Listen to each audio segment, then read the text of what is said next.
GDP kita yang growth walaupun Iya. tertopang oleh inflasi juga ya Pak ya, sehingga angka konsumsi kita juga ikut naik ya. Nah, yang menarik ini kan di Q2 ini batu baranya murah sekali Pak, dan kita tahu itu udah bottoming, udah rebound, dan sekarang kita menyambut winter di Iya. Q3 dan Q4. Di mana batu bara ini kan pasti berada dalam level yang equilibrium baru. Mungkin nggak 120, 140, mungkin bayangan saya antara 150 sampai 180. Di satu sisi kita juga tahu bahwa ada peluang dari government spending, di mana dalam satu semester awal 2023 ini tidak ada government spending yang berarti yang Iya. dilakukan oleh pemerintah pusat. Dan di sisi lain, kita juga sebentar lagi memasuki masa kampanye. Nah, ini gimana nih Pak kira-kira dari fakta-fakta GDP ini dulu Pak, sebelum kita Nah, masuk ke kita topik bahas baru. dulu nih data GDP ini menarik ini kok. Data itu yang kemarin itu yang mesti kita rayakan, konsumsi itu balik lagi pertumbuhannya ke 5%. Udah lama nih nggak kejadian. Jadinya Yes, tesis kita yes, konsumsi jalan, consumer spending naik itu benar. Jadi outperformance yang udah terjadi di yes. saham-saham consumer itu jalan kok, benar. Nah, tapi at the same time, walaupun data konsumsinya bagus, terus ada kejutan juga di pertumbuhan government spending-nya 10%, ada hal lagi yang mesti kita waspadai sebenarnya kok. Di satu sisi, net ekspor itu udah turun. Ekspor sama impor itu udah turun negatifnya. Jadinya, yang pasti akan kita hadapin ini, ke kuartal 3 sama kuartal 4, momentum dari international trade, dari ekspor impor ke ekonomi itu terus turun. Nah, itu udah pasti, itu nggak ada Oke. keraguan di situ. Gara-gara data global juga turun, tapi at the same time kita harus lihat juga momentumnya sebenarnya kalau kita lihat ekonomi domestik itu membaik terus nih. Nah, ini membaik terus kalau Yap, aku lihat ya dengan adanya setuju. tambahan spending lagi, harusnya momentum ekonomi sampai kuartal 4 itu naik kencang. Nah, tapi kalau Oke, kondisinya oke. kayak gini, itu ekonomi domestiknya itu naik kencang, ini itu bukannya nggak ada resiko kok. Nah, ada resiko ini sebenarnya kita lihat kalau kemarin-kemarin kan rupiah aman-aman aja. Oke, nah kan Betul. gitu aku lihat keseimbangan baru rupiah kan sebelumnya itu 14,8 sampai 15,2. Ini muter-muter sini-sini aja nih, ini benar. Nah, tapi kalau trennya kayak gini, ternyata data ekonominya bagus, terus spendingnya itu masih naik. Aku sih lihatnya resiko neraca kita menipis itu lumayan tinggi nih di kuartal 3 sama kuartal 4 dan kita ada tantangan Oke. gini. Aku sih udah benar kita call Indonesia itu udah surplus benar. Tapi abis aku hitung-hitung ya seminggu terakhir, ternyata surplus kita itu nggak cukup buat jaga rupiah. Itu yang aku lihat sebenarnya. Surplus. Walaupun kita udah surplus 39 Iya, bulan sudah berturut-turut ya. 39 berturut-turut. Surplusnya kenapa nggak cukup? Gara-gara US Treasury-nya balik ke atas 4% lagi nih, Koko. Nah, ini yang aku lihat Oke. itu walaupun kondisinya itu memang ada kecenderungan membaik, dalam lokalnya ini membaik ya, data ekonomi bisa bagus, saham-saham konsumer aku lihat itu masih masih ada ceritanya, masih bisa outperform. Aku lihat di market itu sekarang kita harus mulai mengantisipasi bahwa habis ini apa namanya tekanan ke rupiah itu bisa balik lagi. Itu yang kita lihat nih. Ini yang aku lihat. Nah, kenapa itu bisa balik lagi? Yang aku lihat itu bahwa sekarang itu kan kemarin itu ya waktu rupiah lagi stabil-stabilnya ya, neraca berjalan kita itu surplus itu 1,1% tuh GDP. Ya kan? 1,1% tuh GDP, tapi Oke. trennya Oke. surplus ini turun kok. Yang 1,1% tuh GDP itu menurut hitungan Ya. saya itu cocok ya untuk postur makro kita kalau outlook US Treasury-nya itu 3,5%. Itu tuh aku ceritain. Nah, Oke. tapi kondisinya kan Oke. ceritanya The Fed masih mau ngegas ini dan US Treasury itu balik lagi ke atas 4%. Jadinya aku lihat secara struktural aku masih suka sama stock market di Indonesia. Aku lihat kita harus waspada sama adanya potensi pelemahan rupiah. Ini bisa bisa lumayan ini aku lihat. Ini aku baru lihat ini 2 hari terakhir nih. Ini kalau posturnya kayak gini, postur makro kita nggak cukup nih kayak gini. Jadinya kalau aku sekarang itu rekomen boleh trading saham, tapi bonds sudah waktunya dijual kan udah banyak itu apa namanya capital gain-nya dari waktu itu kita suruh beli kan di 6,7%. Sekarang udah turun ke 6,3%. Aku lihat sekarang momentumnya itu waktunya kita keluar dari bonds, aware sama potensi depresiasi rupiah. Nah, tahun ini tuh periode kayak gini tuh miripnya sama periode kapan? Periode kayak ini itu miripnya itu sama kondisinya itu di Januari sampai bulan Mei tahun 2018. Tapi momentumnya bisa lebih kecil nih kalau aku lihat gejolaknya. Jadinya saham-saham gimana yang masih bakal jalan? Aku lihat saham yang masih jalan itu terutama untuk consumer ceritanya itu harus makin spesifik habis ini kok. Aku batu bara masih suka, komoditis masih suka, tapi kondisinya sekarang postur makro Indonesia bagus tapi nggak cukup. Good is not enough karena tantangannya ternyata dengan Fed yang agak lama apa namanya ada gap naikin ini bisa bawa apa namanya bisa bawa gejolak itu di market. Ini yang harus kita waspadai dalam mungkin 1 bulan sampai 2 bulan ke depan. Kira-kira kayak gitu kok. Oke. Kemarin kan kita udah sempat ini ya Pak ya, dapat Iya. data non farm payroll, di mana Job opening, ya ya. Pak ya, dan job opening juga. Di mana job opening kan sedikit di bawah dari konsensus, di mana sepertinya pasar tenaga kerja di Amerika ini kan tidak seagresif Tidak, iya, benar. sebelumnya, mulai ada tanda-tanda perlambatan nih Pak. Nah, sedangkan ini kan overhang satu-satunya yang menyebabkan pemerintah Amerika untuk menaikkan suku bunga. Di mana pada saat job opening data itu keluar, US Treasury 2 tahun pun mulai terkoreksi dari tertingginya 4,9 Iya, benar. yang 2 years ya Pak ya.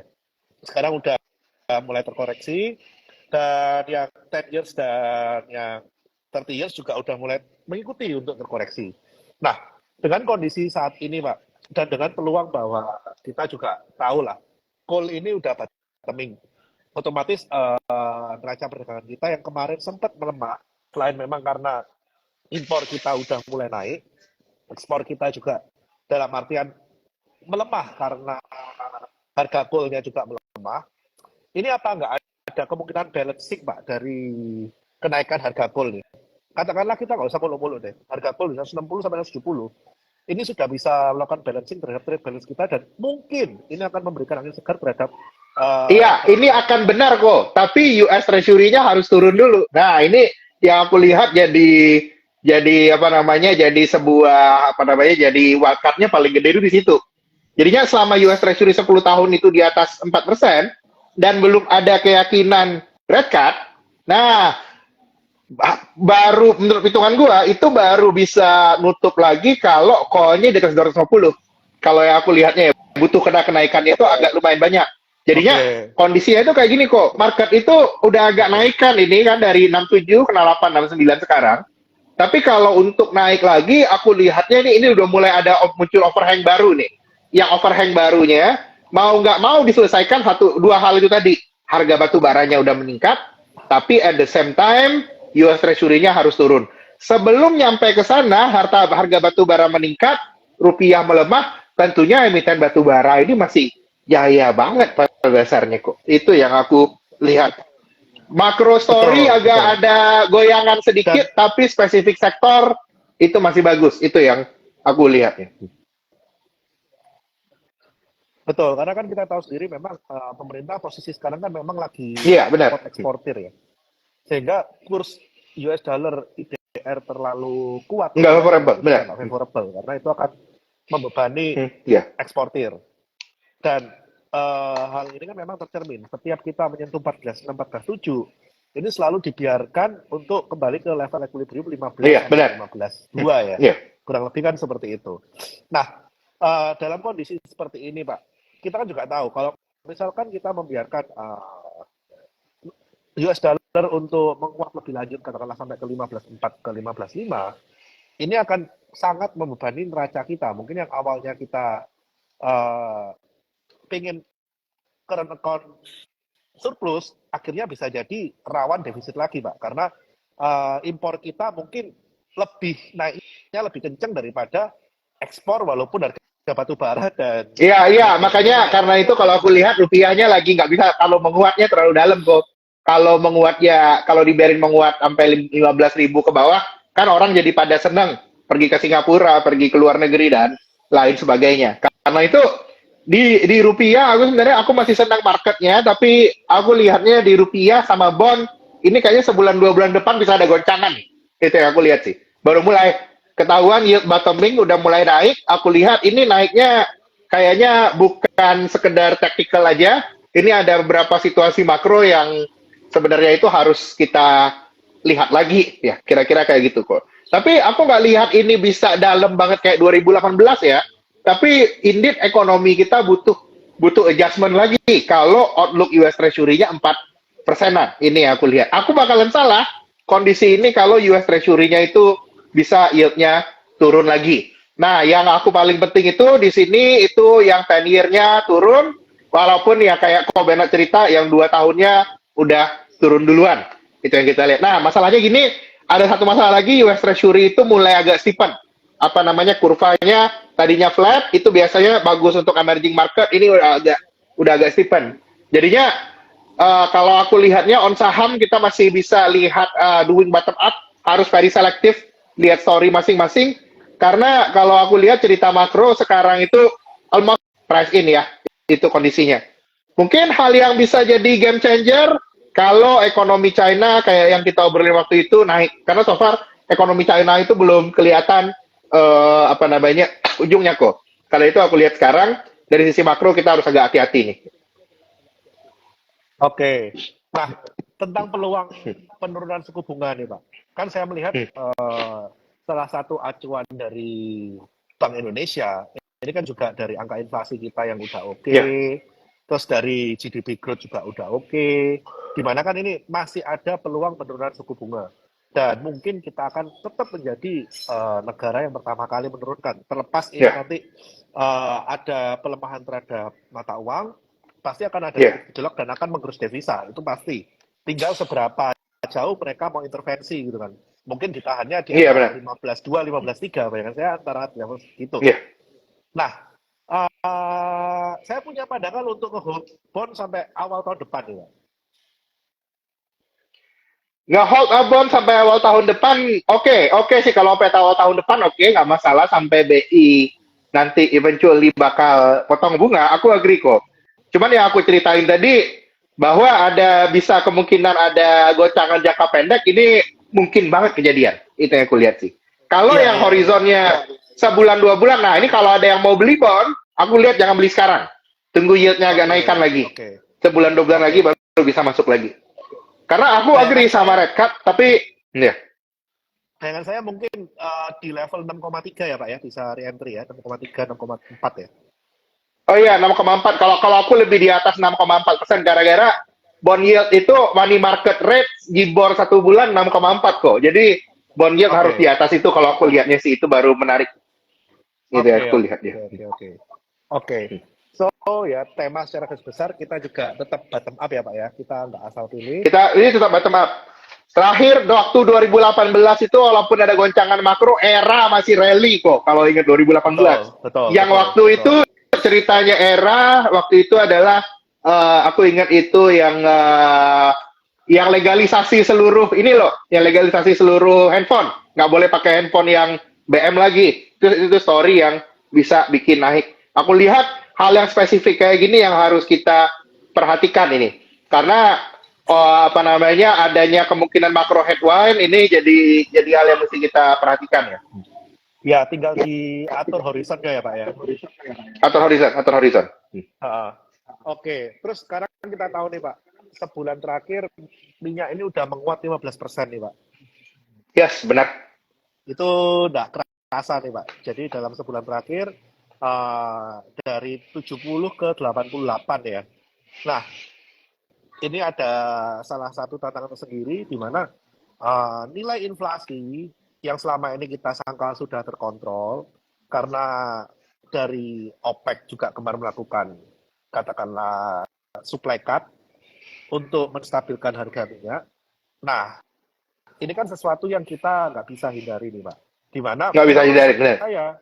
menurut saya pelemahan inflasi di Amerika yang datanya keluar tanggal 10 nanti CPI mungkin tidak akan turun setajam bulan lalu. Iya, nah. Nah, ini kira-kira masalahnya ini di target inflasinya 2,2% atau memang marketnya yang memang harus di-push. Yang aku lihat sebenarnya kok, aku baru benar comfortable ya. Kayaknya kan kemarin-kemarin market itu stubborn ya, nggak mau ikutan the Fed. Kayaknya market itu harus ikut guidance interest rate-nya the Fed. Itu yang kejadian. Yang ngatain bahwa inflasi itu mungkin masih bisa agak higher for longer. Market kan kemarin nggak beli itu kan.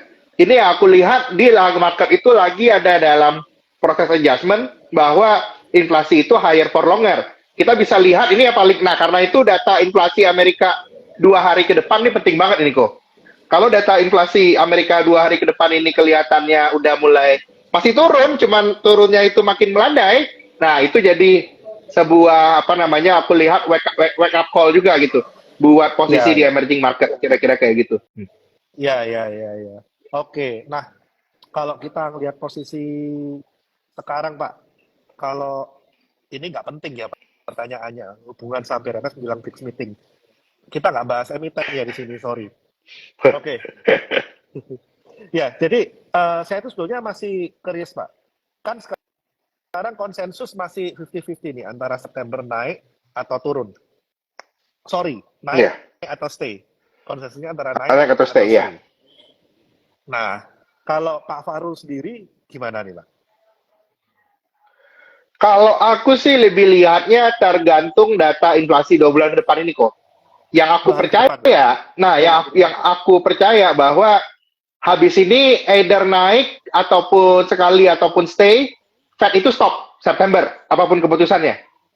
Tergantung Oke, oke. sama data inflasi dan unemployment 2 bulan ke depan. Itu yang kita lihat.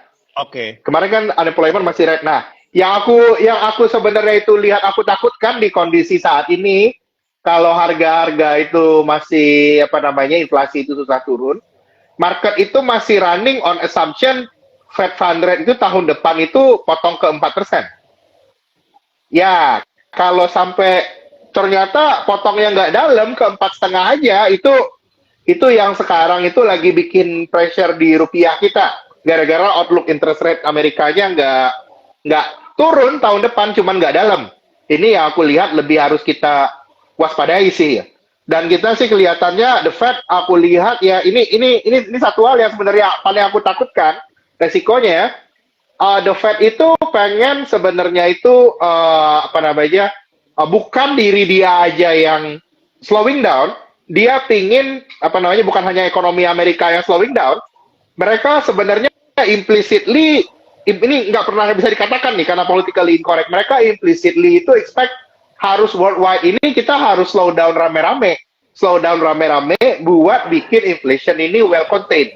Ini yang sebenarnya apa namanya going into 2002 akhir 2023 dan akhir awal tahun 2024 harus kita waspadai. Ini yang aku lihatnya di situ. Nah, Indonesia dalam hal ini sejarahnya kok kalau Fed paksa melemah apa namanya dengan naikin bunga Fed paksa ekonomi global turun, kalau Indonesia-nya juga nggak nyesuaiin, kan kemarin kan masih kencang itu naiknya, nggak nyesuaiin agak plateauing dikit, biasanya rupiah jadi korban. Itu yang aku lihat resikonya dalam sebulan 2 bulan ke depan itu agak meningkat dan mungkin ini kalau aku lihatnya ekspektasi kita 50 basis bisa potong September, aku lihat ada kemungkinan tertunda ini. Gara-gara Oke, oke. marketnya ada kemungkinan digocek dulu, ini yang paling aku khawatirkan sekarang. Iya, ya. Dalam artian kan dalam kondisi saat ini yang dibutuhkan Indonesia itu bukan cuma growth, tapi sustain growth. Sustain growth. Growth Indonesia itu yang belum terbukti, growth Indonesia itu bawa defisit nggak? Nah, ini yang aku takutin dari kemarin itu udah naik, sama masih surplus, tapi surplusnya udah mulai turun. Nah, ini jadi pembuktian ini. Harus bisa dulu kita membuktikan kita bisa tumbuh tanpa bikin defisitnya balik atau surplusnya shrinking, itu baru bisa jadi apa namanya ya, baru bisa jadi good catalyst. Jadinya Oke, in this matter aku lihat ya kenaikan IHSG sampai bulan depan kayaknya ada agak tertahan. big cap mungkin udah limited ya. Terutama bank, udah ketinggian itu. Aku lihat kayaknya all the good news aku lihat udah jadi bank sekali lagi jadi tempat sembunyi FM. Kalau aku sih lebih lihat mungkin kita harus bisa selektif lihat consumer name sama batu bara dan energi related itu ya aku lihat. Gara-gara cerita dari harga minyak naik itu belum selesai. Dan itu biasanya harga minyak naik sama batu bara ceritanya ini selesai itu tidak terpengaruh sama depresiasi rupiah itu yang kita lihat. Justru kalau depresiasi rupiah mereka biasanya masih ada power. Jadi marketnya bakal agak fuzzy nih sebulan 2 bulan ke depan kok. Kalau 2 bulan terakhir kan naiknya enaknya dari bulan Juni ya.